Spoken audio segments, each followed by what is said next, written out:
السلام علیکم ایمان جہاں میں خوش آمدید۔ جی تو جیسا کہ ہم لوگوں نے پچھلی قسط میں دیکھا تھا کہ کس طرح سے روحان کے برتھ ڈے پارٹی میں نور جو ہے اس کو اپنے دوستوں کے سامنے روحان نے بے پردہ کرنے کی کوشش کی تھی، لیکن اس کے بھائی روہیل نے کس طرح سے اس کی حفاظت فرمائی، اللہ تعالیٰ نے اس کے بھائی کو بھیج دیا۔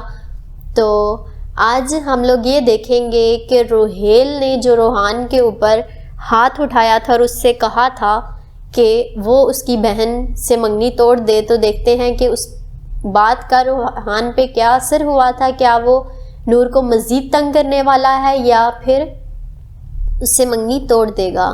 تو چلتے ہیں اگلی قسط کی طرف یہ جاننے کے لیے۔ عالیہ لیپ ٹاپ پر ابراہیم سے ویڈیو کال پر بات کر رہی تھی۔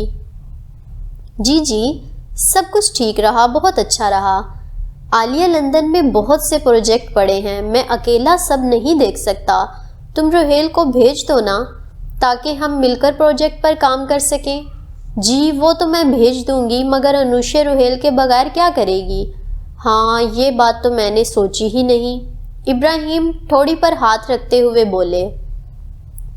اچھا ایسا کرو، میں پیسے بھجوا دیتا ہوں، تم روہیل سے کہنا کہ انوشے کا پاسپورٹ بنوا لے، دونوں ویزا لگوا کر میرے پاس لندن آ جائیں۔ جی ٹھیک ہے، شام کو روہیل آئے گا تو میں کہہ دوں گی اس سے۔ اچھا عالیہ ابھی میری ایک میٹنگ ہے، میں ادھر جا رہا ہوں، پھر بات ہوگی۔ جی ٹھیک ہے آپ جائیں۔ عالیہ نے مسکراتے ہوئے لیپ ٹاپ کی اسکرین بند کر دی تھی۔ موم مجھے آپ سے بات کرنی تھی۔ روحان عالیہ کے قریب بیڈ پر بیٹھ گیا۔ بولو۔ عالیہ پاس پڑے سائڈ ٹیبل پر لیپ ٹاپ رکھتے ہوئے بولی۔ موم میں شائنہ کو پسند کرتا ہوں۔ شائنہ کون؟ عالیہ نے حیران ہوتے ہوئے پوچھا۔ میری یونیورسٹی میں پڑھتی ہے، میری برتھ ڈے پر بھی آئی تھی۔ روحان تم پاگل تو نہیں ہوگے، تمہاری منگنی ہو چکی ہے نور سے اور ان قریب شادی بھی ہو جائے گی۔ موم ابھی منگنی ہی تو ہوئی ہے، ٹوٹ بھی سکتی ہے، کون سا شادی ہو گئی ہے؟ پہلے تو تم نے کبھی شائنہ کا ذکر نہیں کیا۔ اب یہ لڑکی کہاں سے آئی؟ اور دوسری بات اگر میں تمہیں یاد کرواؤں تو تم نور کو پسند کرتے تھے اور تمہاری پسندیدگی کو دیکھتے ہوئے ذریعہ سے میں نے نور کا ہاتھ مانگا تھا تمہارے لیے۔ پسند تھی مگر اب نہیں، بات ختم، روحان نے اکتاتے ہوئے کہا تھا۔ کہیں تم نور کے پردہ کرنے پر تو اسے نہیں چھوڑ رہے ہو؟ عالیہ نے جانچتی ہوئی نگاہوں سے دیکھتے ہوئے کہا۔ یہاں پر جو کچھ بھی ہوا کسی کو پتہ نہیں چلنا چاہیے، اور تم یہ منگنی خود توڑو گے، خود۔ سنا تم نے؟ اور اگر تم نے ایسا نہ کیا تو جو یہ 2 سانسیں بچی ہیں نا، میں یہ تمہارے پاس رہنے نہیں دوں گا۔ روحان کی سماعت میں ارسلان کے الفاظ گونج رہے تھے اور بے ساختہ ہی اس نے اپنی گردن پر ہاتھ رکھا تھا جو ارسلان نے دبائی تھی۔ کچھ پوچھ رہی ہوں میں روحان؟ عالیہ نے روحان کو کندھے سے ہلاتے ہوئے کہا۔ جی وہ نہیں موم، ایسا کچھ نہیں ہے، اس کی زندگی ہے، جو مرضی کرے، مجھے اس سے کیا؟ اس نے کچھ بھی نہیں کیا، نہ اس نے مجھ سے کچھ کہا ہے، اور نہ ہی میں نور کی وجہ سے منگنی توڑ رہا ہوں، بس میں اور شائنہ ایک دوسرے کو پسند کرتے ہیں، بس اسی وجہ سے منگنی توڑ رہا ہوں۔ روحان نے ایک ہی سانس میں سب کچھ کہہ ڈالا تھا۔ اور نور کا کیا ہوگا؟ عالیہ نے غصے میں کہا۔ اسے کوئی اور اچھا سا لڑکا مل جائے گا، میں مزید یہ رشتہ نہیں رکھنا چاہتا۔ سوری موم۔ سوری کہتے ہوئے روحان نے جیب سے منگنی کی انگوٹھی نکالی اور عالیہ کو تھما دی۔ اگین سوری موم کہتا ہوا روحان کمرے سے باہر نکل گیا اور عالیہ سر پکڑ کر بیٹھ گئی کہ ذریعہ کو وہ اب کیا جواب دے گی۔ روحان نے باہر آ کر سکون کی سانس خارج کی۔ شائنہ سے اس کی صرف دوستی تھی، نور میں سے اس کی ویسے ہی دلچسپی ختم ہو گئی تھی۔ وہ ان لڑکوں میں سے تھا جو کسی ایک سے شادی نہیں کرتے، بلکہ وہ سمجھتے ہیں شادی کر کے قید ہو جائیں گے۔ وہ رنگ برنگی لڑکیوں سے دوستیاں رکھنے والا تھا۔ کچھ ارسلان کے رویے سے وہ سہم گیا تھا، آج تک کبھی کسی نے اسے ہاتھ تک نہ لگایا تھا۔ اس دن نور سے تھپڑ اور پھر اس کے بھائی سے مار کھانے کے بعد وہ اب خود ہی یہ رشتہ توڑ دینا چاہتا تھا، تو پھر اس نے شائنہ کا سہارا لیتے ہوئے منگنی توڑ دی۔ ابراہیم کے کہنے پر انوشے اور روحیل لندن جانے کی تیاریوں میں تھے۔ عالیہ نے انوشے کو بلا کر سب بتا دیا تھا کہ روحان نے منگنی توڑ دی ہے۔ اس نے ساتھ ہی وجہ بھی بتا دی تھی۔ وہ خود زریاب کو نہیں بتا سکی کیونکہ انہیں بہت شرمندگی محسوس ہو رہی تھی۔ انوشے نے بات کو سمجھتے ہوئے کہا کہ وہ جب ملنے جائیں گی زریاب کو سمجھا دیں گی۔ آج پھر سے قصر ہاشم میں کھانے کی خوشبو میں پورے گھر میں پھیلی ہوئی تھی۔ نصرت آپا جلدی جلدی کچن میں کام کر رہی تھی۔ آج انوشے نے لندن جانے سے پہلے سب کو مل کر جانا تھا تو زریاب نے تمام اہتمام خود کروائے تھے۔ نور کو لے کر انوشے کا غصہ ٹھنڈا ہو چکا تھا۔ شاید وہ اس سے دور جا رہی تھی تو مزید ناراض رہنا اسے مناسب نہیں لگا تھا۔ روحیل کو آفس کے کچھ پینڈنگ کام دیکھنے تھے سو وہ نہیں آیا تھا۔ اکیلی انوشے ملنے آئی تھی۔ نور سے بھی انوشے خوش دلی سے ملی۔ زریاب کے ساتھ ان کے کمرے میں بیٹھی تو نور عصر کی نماز ادا کرنے باہر کمرے میں چلی گئی۔ ماما، مجھے آپ سے ایک ضروری بات کرنی تھی۔ ہاشم کے موبائل پر سکرولنگ کرتے ہوئے ہاتھ رکے تھے۔ وہ دراصل مجھے بتانا تھا کہ انوشے کو سمجھ نہیں آ رہی تھی کہ بات کیسے کرے۔ روحان نے نور سے منگنی توڑ دی ہے۔ گلاس میں جوس ڈالتے ہوئے زریاب کے ہاتھ لڑکھڑائے تھے۔ تھوڑا سا جوس کارپیٹ پر بھی گر گیا تھا۔ مگر کیوں؟ ہاشم نے متوجہ ہو کر پوچھا۔ میں بتاتی ہوں، یہ جو آپ کی بیٹی ڈھکوسلے کرتی پھرتی ہے نا، اس کی وجہ سے اس دن پارٹی میں بھی عبایا پہن کر گئی تھی۔ مجھے لگ رہا تھا کہ وہ رشتہ توڑ دے گا۔ ایسی لڑکیاں نہیں پسند اسے۔ زریاب ایک ہی سانس میں بولے جا رہی تھی۔ جسٹ اسٹاپ اٹ زری، انوشے کو پوری بات تو بتانے دو۔ ہاتھ سے اشارہ کرتے ہوئے اسے چپ رہنے کا اشارہ کیا۔ ماما، مسئلہ نور کا نہیں ہے۔ روحان نے عالیہ آنٹی سے کہا ہے کہ وہ اپنی کسی کلاس فیلو کو پسند کرتا ہے اور اسی سے شادی کرنا چاہتا ہے۔ شائنہ نام لے رہی تھی آنٹی۔ روحان کی برتھ ڈے پارٹی پر بھی آئی ہوئی تھی۔ ہاں تو وہ ماڈرن ہوگی نا، اس لیے اسے وہ پسند آئی۔ نور کی طرح پرانے زمانے کی نہیں ہوگی۔ میں نے کہا تھا اس لڑکی سے تمہارے پردے کی وجہ سے رشتہ خراب ہو سکتا ہے، مگر نہیں مانی ہی نہیں، اپنی ضد پر اٹکی رہی۔ اب کون کرے گا اس سے شادی؟ اس لڑکی نے مجھے پریشان کر کے رکھ دیا ہے۔ زریاب ہاتھوں میں سر دیے بولتی جا رہی تھی۔ ماما، شاید روحان نور کے لیے مناسب نہ ہو۔ کیا مطلب؟ ہاشم نے پوچھا۔ ایک دن رات کو 2 بجے روحان اپنے دوست کے ساتھ گھر آیا تھا۔ اس نے ڈرنک کی ہوئی تھی، مجھے اسمیل بھی آئی تھی اور وہ بہکی بہکی باتیں بھی کر رہا تھا۔ میں تو اسی دن سے سوچ میں پڑ گئی تھی بابا، کچھ بچے ہوتے ہیں امیر ماں باپ کی بگڑی ہوئی اولادیں، وہ ایسا ہی ہے۔ اسے صحیح غلط کی تمیز نہیں ہے۔ اگر شادی ہو بھی جاتی تو ان کا گزارا نہیں ہونا تھا۔ بہتر ہے کہ علیحدہ ہو گئے۔ آپ پریشان نہ ہوں، اور کوئی اچھا رشتہ مل جائے گا، ہم ڈھونڈ لیں گے نور کے لیے۔ مجھے لندن سے واپس آنے دیں بس۔ آخر کو میری چھوٹی بہن ہے، میں اس کا برا نہیں چاہتی۔ تم بالکل صحیح کہہ رہی ہو۔ زریاب تو خامخواہ پریشان ہو جاتی ہے۔ ویسے بھی مجھے میری گڑیا اس رشتے سے خوش نہیں لگتی تھی۔ وہ زبردستی شادی کروا کے میں اس پر ظلم نہیں کر سکتا تھا۔ اللہ جو کرتا ہے بہتر کرتا ہے۔ زریاب ان ساری باتوں میں خاموش رہی تھی۔ میرے بچے، بس بھی کر جاؤ، اور کتنا پڑھو گے؟ بی جان ہاتھوں میں تسبیح کے دانے گراتی فائق سے مخاطب تھی، جو ناشتے کی ٹیبل پر بھی بیٹھ کر کتاب میں سر دیے بیٹھا تھا۔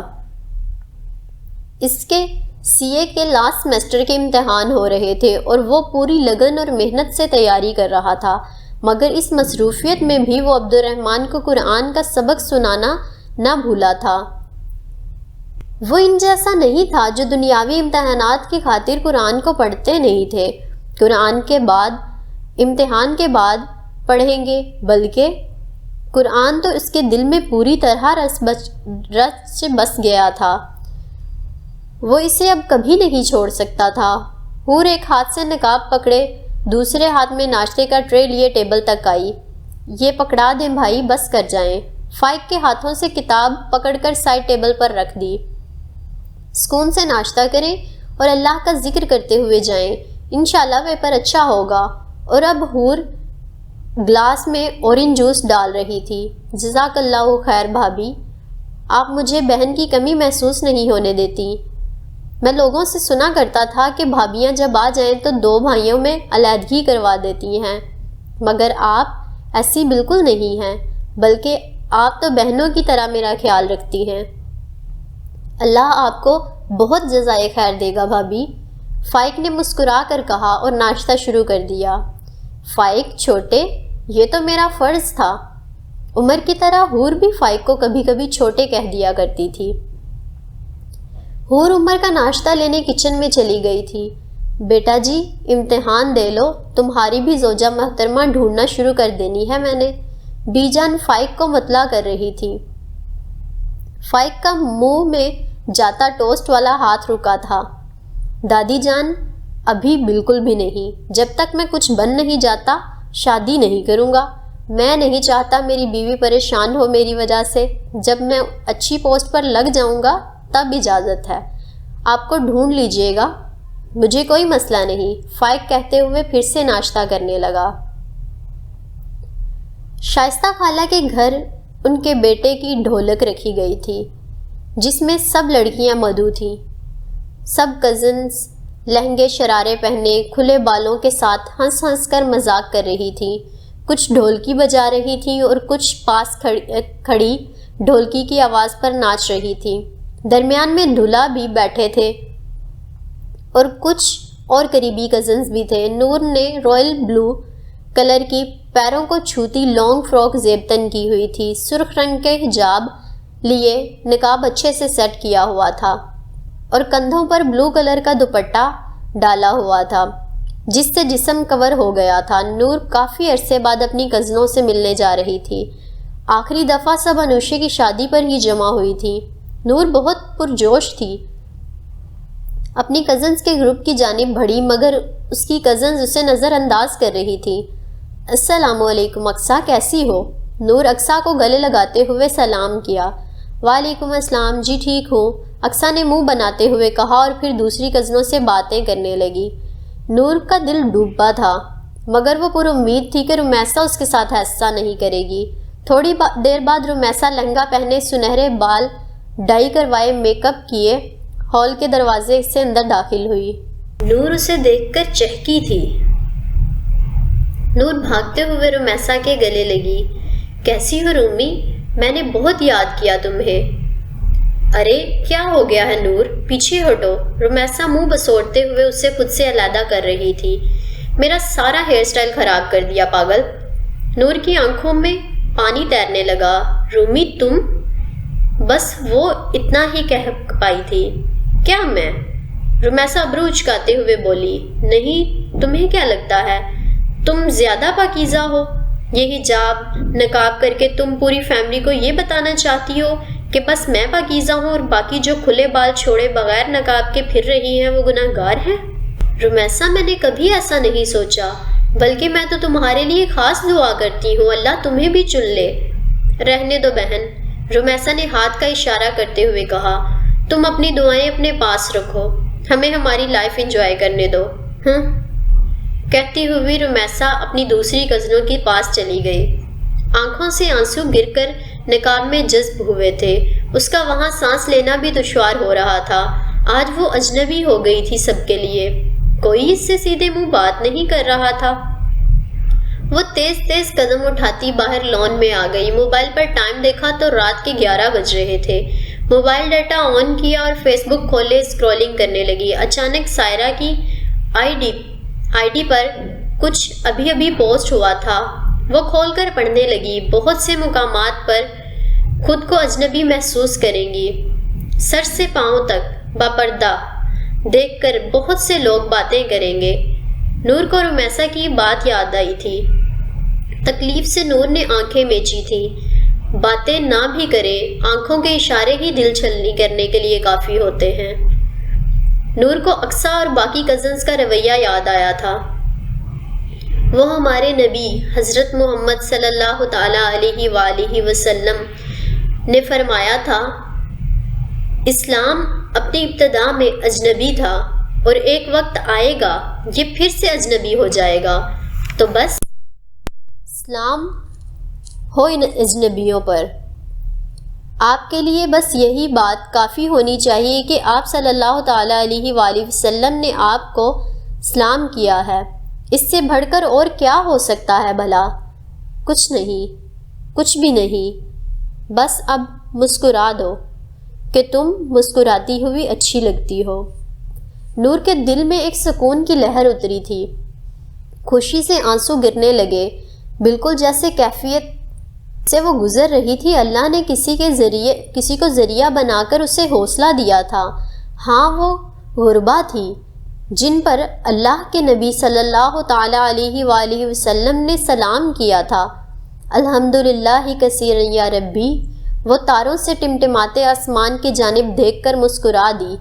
اللہ، مجھے آپ کافی ہیں، جانتی ہوں میں اجنبی بن گئی ہوں، اللہ جی میں شدید محبت کرتی ہوں آپ سے، مجھے خود سے کبھی دور نہ کیجیے گا، اس نور کو اپنے نور میں رکھیے گا، آمین۔ وہ نم آنکھوں سے کہہ رہی تھی۔ وہ گھر واپس آئی تو زریاب اپنے روم کی جانب چلی گئی۔ وہ منگنی ٹوٹنے کی وجہ سے نور سے خفا تھی، نور کی لاکھ سمجھانے پر بھی وہ اس کے پردے کو ٹارگٹ کر رہی تھی۔ نور نے ڈھال سے اپنے کمرے میں آئی، چینج کر کے وضو کر کے نماز ادا کی اور بیڈ پر آنکھیں موندھے لیٹ گئی۔ سیاہ سڑک پر وہ تنہا چل رہی تھی، وہ سڑک بہت لمبی تھی، شاید اس کا اختتام تھا ہی نہیں، اندھیرا ہر جانب چھایا ہوا تھا۔ وہ گھبراتی ہوئی تیز قدم اٹھا رہی تھی، کوئی ذی رخ وہاں موجود نہ تھا، ہر طرف اندھیرا تھا اور وہ تنہا چل رہی تھی۔ اس نے بہت آوازیں دیں، کوئی ہے؟ پھر وہ اپنے قریبی لوگوں کو پکارنے لگی، مگر وہاں کوئی موجود نہیں تھا۔ وہ چیخ چیخ کر پکار رہی تھی مگر جواب ندارد تھا۔ خوف سے اس کے گلے میں گولا اٹکا۔ اچانک ٹھوکر لگی تو وہ منہ کے بل نیچے گر پڑی، ماتھے پر ہاتھ لگایا تو کچھ گیلا سا محسوس ہوا۔ وہ اندھیرے میں اپنے ماتھے سے نکلتا خون بھی نہیں دیکھ پا رہی تھی۔ یا حیو یا قیوم برحمتک استغیث، اس کے منہ سے یہی الفاظ نکلے تھے۔ اس نے جب نظریں اٹھائیں تو آسمان پر سنہری حروف میں بڑا سا اللہ لکھا ہوا تھا۔ وہ اتنا خوبصورت تھا کہ اس کی نگاہیں اندھیرے سے بے نیاز اس لفظ پر اٹکی ہوئی تھی۔ اللہ اس کے منہ سے نکلا تھا کہ اچانک ہر طرف روشنی پھیل گئی، سفید روشنی، اور وہ بس پھیلتی ہی جا رہی تھی۔ اندھیرے چھٹ گئے تھے اور وہاں موجود تھی تو بس وہ اور دوسرا سیاہ آسمان پر لکھا سنہری رنگ کا بڑا سا اللہ۔ روشنی اس قدر پھیل گئی تھی کہ اس کی آنکھیں چندھیانے لگی تھیں۔ اچانک اس کی آنکھ کھلی تو خود کو بستر پر پایا، کمرے میں بس لیمپ کی ہلکی سی روشنی پھیلی تھی۔ اس نے آسمان دیکھنا چاہا تو وہ جلدی سے اٹھی، چپل پہنے زینے عبور کرتی ٹیرس کی جانب تیزی سے جا رہی تھی۔ دروازہ کھولا تو ٹیرس سے بڑی سی ٹھنڈی ہوا کو جھونکا اس کے چہرے کو ٹکرایا، یوں کہ اس کی روح تک سرایت کر گیا۔ آسمان کی جانب نظر اٹھی تو چوندویں کا چاند پوری آب و تاب کے ساتھ ستاروں کے ہمراہ سیاہ آسمان پر چمک رہا تھا۔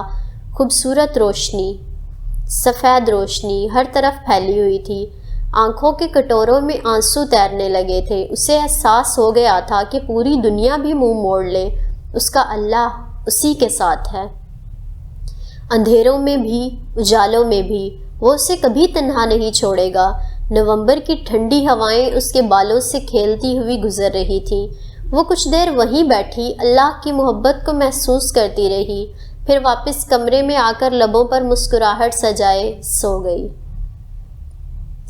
فجر کے بعد وہ دونوں قدم سے قدم ملا کر صبح کی نیلی روشنی میں مسجد سے واپس آ رہے تھے۔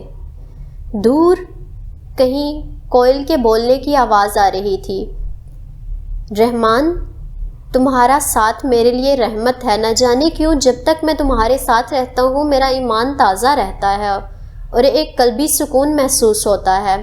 فائق سڑک کنارے چلتے ہوئے رحمان کا ہاتھ تھامے کہہ رہا تھا، میرا بھی کچھ یہی حال ہے میرے بھائی، میں جب تک تمہارے ساتھ ہوتا ہوں تو مجھے احساس ہوتا ہے کہ اللہ کے کچھ ایسے بندے ہیں جنہیں وہ مسلسل اندھیروں میں نہیں رکھتا، اپنی خاص رحمت سے مقربین میں شامل فرما لیتا ہے۔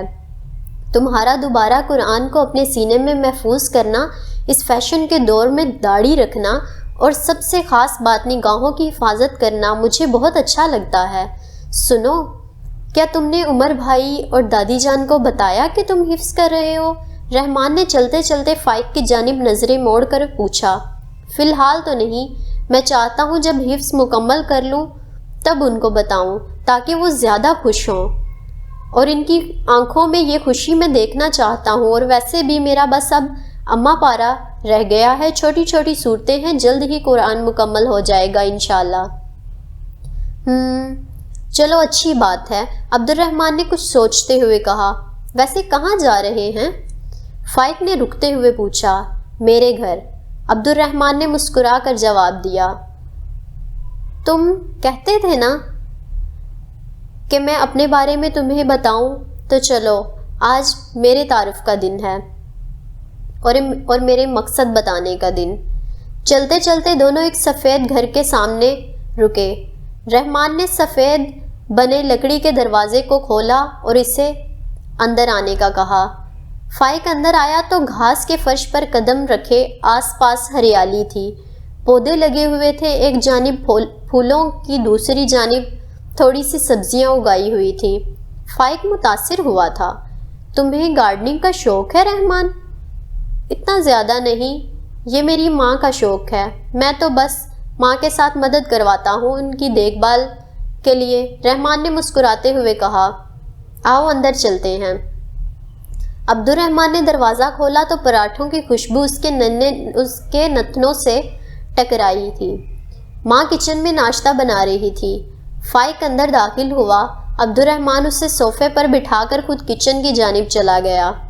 گھر اتنا بڑا نہیں تھا، 2 کمرے اور ایک چھوٹا سا ہال بنا ہوا تھا جہاں پر صوفے اور ٹیبل رکھے ہوئے تھے۔ ایک کمرے میں بیڈ رکھے ہوئے تھے اور دوسرے میں شاید کتابیں پڑھی تھیں۔ تھوڑی دیر بعد ایک خاتون باہر آئیں، بے داغ دوپٹہ سلیقے سے سر پر لیا ہوا تھا، سفید بال اور چہرے کی رنگت گوری اور جھریوں والے رخسار تھوڑے سے گلابی تھے۔ چہرے پر ایک نور سا تھا جسے فائق نے بھی محسوس کیا تھا۔ فائق، یہ میری سب سے پیاری ماں یعنی دادی جان ہے۔ اگر یہ دادی ہیں تو رحمان کی ماں کہاں ہے؟ فائق ابھی یہی سوچ رہا تھا کہ دادی جان نے آ کر فائق کے سر پر پیار دیا تھا۔ ماشاءاللہ، بہت پیارا بچہ ہے، میں ناشتہ لگاتی ہوں، دونوں کر لو، کہتی ہوئی دادی جان اٹھی اور کچن میں چلی گئی۔ کچھ دیر بعد ٹیبل پر آملیٹ، پراٹھے اور چائے پڑی تھی۔ دونوں نے مل کر ناشتہ کیا۔ ناشتے میں الگ ہی ذائقہ تھا۔ نہ جانے کیوں ناشتہ کرنے کے دوران فائق کو اپنی ماں یاد آئی تھی۔ وہ ہمیشہ بسم اللہ پڑھ کر کھانا پکاتی تھیں۔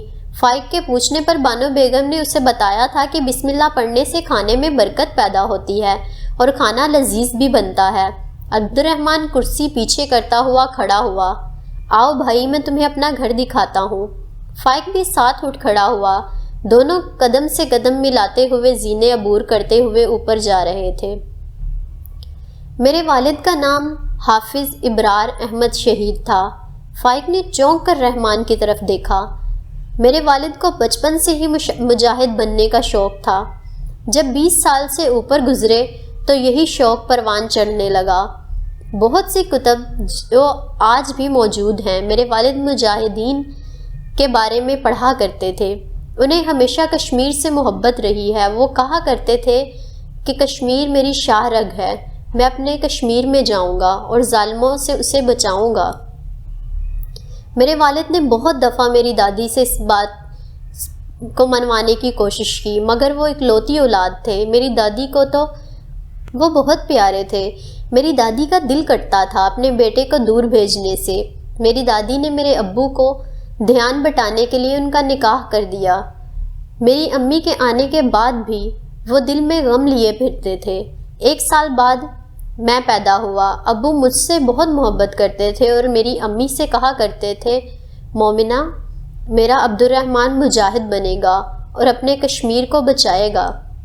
میری امی اپنے نام کی طرح مومنہ، نیک، پارسا اور پرہیزگار عورت تھیں۔ وہ میرے ابو کی تڑپ سے بخوبی واقف تھیں۔ میری امی میرے ابو سے بے لوث محبت کرتی تھیں۔ میرے ابو جب میری دادی کو نہ ماننے پر امی کے سامنے روتے تھے تو وہ بھی رو دیتی تھیں۔ دن گزرتے گئے، میں 5 سال کا ہو گیا، اسکول بھی جانے لگا۔ میرے ابو روز مجھے سونے سے پہلے صحابہ جو شہید ہوئے اللہ کی راہ میں اور مزید شہداء کے واقعات سنایا کرتے تھے۔ میں ابو سے خود کہا کرتا تھا کہ ابو، لوگوں کے بیٹے ڈاکٹر انجینئر بنتے ہیں، میں عبد الرحمن مجاہد بنوں گا، میں جہاد کروں گا۔ میرے ابو خوشی سے ماتھے پر بوسہ دیا کرتے۔ میرے ابو کی تڑپ بڑھ جاتی تھی۔ وہ دادی جان کے ساتھ گھر کے کام کرواتے، کبھی دادا جان کا ہاتھ بٹاتے اور باتوں باتوں میں کہتے کہ مجھے کشمیر جانے دیں۔ وہاں میری مائیں، بہنیں اور بھائی مجھے پکار رہے ہیں، ان کی پکار مجھے سونے نہیں دیتی۔ میری امی نے بھی میری دادی سے بات کی اور آخر کار میری دادی جان نے ہتھیار ڈال دیے اور کہا، جا، تو میرا نہیں کشمیر کا بیٹا ہے، تیری مائیں بہنیں وہی ہیں، جا ان کی حفاظت کر۔ میرے ابو بہت خوش ہوئے اور جہاد پر نکل گئے۔ مجھے ابو بہت یاد آتے تھے۔ تقریباً 3 سال وہ جہاد پر رہے اور ایسی ایسی جگہوں پر جا کر دشمنوں کو جہنم واصل کی جہاں کوئی بھی نہیں جا سکتا تھا۔ وہاں کے سب مجاہد میرے ابو کو بہادر کہا کرتے تھے۔ درمیان میں وہ گھر میں ملنے بھی آتے رہتے تھے۔ میں نے مسجد میں اسکول کی پڑھائی کے ساتھ ساتھ حفظ بھی شروع کر دیا تھا۔ چلتے چلتے وہ ایک کمرے کے اندر داخل ہوئے۔ اس کمرے میں ایک سکنیت تھی، ایک الگ سی خوشبو تھی۔ یہ میری امی اور ابو جان کا کمرہ ہے۔ عبد الرحمن نے مسکراتے ہوئے کہا، جانتے ہو فائق، میرے ابو جب ملنے آتے تھے تو اس شیشے کے سامنے کھڑے ہوتے تھے اور پیچھے میری امی کے عکس کو دیکھتے ہوئے دل پر ہاتھ رکھ کے کہتے تھے، مومنہ، یہاں شل کھانا ہے میں نے، دعا کرو میں شہید ہو جاؤں، اللہ مجھے شہادت سے نوازے۔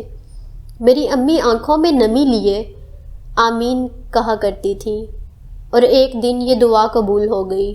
دشمنوں کا اچانک کشمیر پر حملہ شروع ہو گیا اور یہ حملہ طیاروں میں بیٹھ کر رہے تھے۔ میرے ابو نے رائفل سے بہت سے دشمنوں کا خاتمہ کیا۔ وہ درخت کے قریب چھپے ہوئے تھے کہ اچانک ایک طیارے میں سے تیز سے شل آیا اور میرے ابو کے سینے میں پیوست ہو گیا، وہیں جہاں میرے ابو کہا کرتے تھے۔ فائق کی آنکھوں میں آنسو تیرنے لگے۔ عبد الرحمن نے آنکھیں میچی تھیں اور پھر گہری سانس لیتا ہوا بات جاری رکھی۔ جب ہمیں خبر ملی تو دادی جان کو سمجھ نہیں آ رہی تھی کہ ابو کی شہادت پر خوش ہو یا رو۔ ابو کی شہادت سے پہلے میرے دادا اور دادی کو خواب آیا تھا کہ خوبصورت سرخ و سفید اور سبز رنگ کے موتیوں کا محل بنا ہوا ہے اور میرے ابو کو انہوں نے وہاں دیکھا تھا۔ اس کے علاوہ میری دادی نے خواب دیکھا کہ آسمان پر قندیلیں روشن ہوئی ہیں۔ میری امی آنکھوں میں نمی لیے مسکرا رہی تھی اور بس یہی کہہ رہی تھی کہ ابرار مبارک ہو، جنت کی خوشخبری ہو آپ کو، اور میں خاموشی سے سب کو صبر کرتے ہوئے دیکھ رہا تھا۔ چھوٹی سی عمر میں اللہ نے مجھے بھی صبر سے نوازا۔ میرے ابو کو وہی کشمیر میں ہی بغیر غسل کے خون سمیت دفنا دیا گیا اور ان کی چیزیں ہمیں لا کر دے دی گئیں، جس میں میرے لیے ایک وصیت بھی تھی کہ میں بھی اللہ کی راہ میں جہاد کروں اور کشمیر کی حفاظت کروں۔ میری امی ابو کی شہادت کے بعد بیمار رہنے لگی تھی۔ میری دادی نے امی کو کہا کہ وہ نکاح کروا لیں، مگر میری امی بس یہی کہتی تھی کہ میرے دل میں صرف ابرار ہیں اور کوئی نہیں آ سکتا۔ میری دادی زبردستی تو نہیں کر سکتی تھی، اس لیے خاموش ہو جاتی تھی۔ امی کی طبیعت دن بدن بگڑتی چلی جا رہی تھی۔ اس بڑھتی بیماری میں میری امی نمازیں باقاعدگی سے پڑھتی تھی، قرآن کی تلاوت کرتی تھی اور دعا کرتی تھی کہ اللہ مجھے میرے شوہر کے ساتھ جنت میں ملوا دینا۔ ایک دن میں امی کے ساتھ ہی سو گیا۔ ان کے نرم گرم سا لمس مجھے آج بھی محسوس ہوتا ہے۔ میری امی مجھے بہت پیار کرتی رہی۔ نصیحت کرتی رہی، مگر صبح میری آنکھ کھلی تو میری امی کی آنکھیں ہمیشہ کے لیے بند ہو چکی تھیں، اور مرتے ہوئے بھی ان کے چہرے پر نور تھا اور مسکراہٹ سجی ہوئی تھی۔ ابو کی شہادت کے بعد ماں کو کھو دینا میرے لیے سب فیس کرنا بہت مشکل ہو رہا تھا۔ ابو کی شہادت پر تو صبر کر لیا تھا، مگر ماں کے جانے پر پھوٹ پھوٹ کر رویا تھا۔ میں، فائق اور عبد الرحمن دونوں کی آنکھوں میں آنسو گرنے لگے تھے۔ کچھ سال بعد دادا بھی انتقال کر گئے اور صرف میں اور میری دادی رہ گئے، اور اب وقت ہے جہاد کا، کشمیر کی حفاظت کا۔ کیا مطلب؟ فائق نے سامنے آتے ہوئے پوچھا۔ عبد الرحمن مسکرا دیا۔ اس کی مسکراہٹ مطمئن سی تھی۔ مطلب انشاءاللہ اگلے جمعے میں کشمیر کے لیے روانہ ہو رہا ہوں۔ مجھے خوف آتا ہے اس دن سے، میں قیامت والے دن کشمیری فلسطینی لوگ میرے بارے میں اللہ سے شکایت نہ لگا دیں کہ ہم پکارتے رہے اپنے بھائی کو مگر وہ نہیں آیا، اور دادی اکیلی کیا کریں گی؟ فائق نے فکر مندانہ لہجے میں پوچھا۔ وہ کہتی ہیں وہ گاؤں چلی جائیں گی اپنے بھائیوں کے پاس، اور انہوں نے مجھے روکا بھی نہیں۔ وہ کہتی ہیں کہ اگر ان کے اور بیٹے ہوتے نا میرے، تو میں وہ بھی اللہ کی راہ میں قربان کر دیتی۔ میں ایک شہید کی ماں ہوں، اور میرے لیے اس سے بڑھ کر اور کیا اعزاز ہو سکتا ہے؟ فائق تمہیں پتہ ہے ہم اپنی زندگیوں میں اتنے کھو گئے ہیں عیش و عشرت کے نشے میں دھت کہ ہمیں ہمارے بھائی یاد ہی نہیں، وہ جو روز تڑپتے ہیں، ظالموں کے ظلم اور درندگی کا شکار ہوتے ہیں، اور ہم کیا کرتے ہیں؟ بس کشمیر ڈے پر کشمیر بنے گا پاکستان کے نعرے لگا کر سمجھتے ہیں کہ ہم نے اپنا حق ادا کر دیا۔ ان کو ہمارے زبانی دعوے نہیں چاہیے۔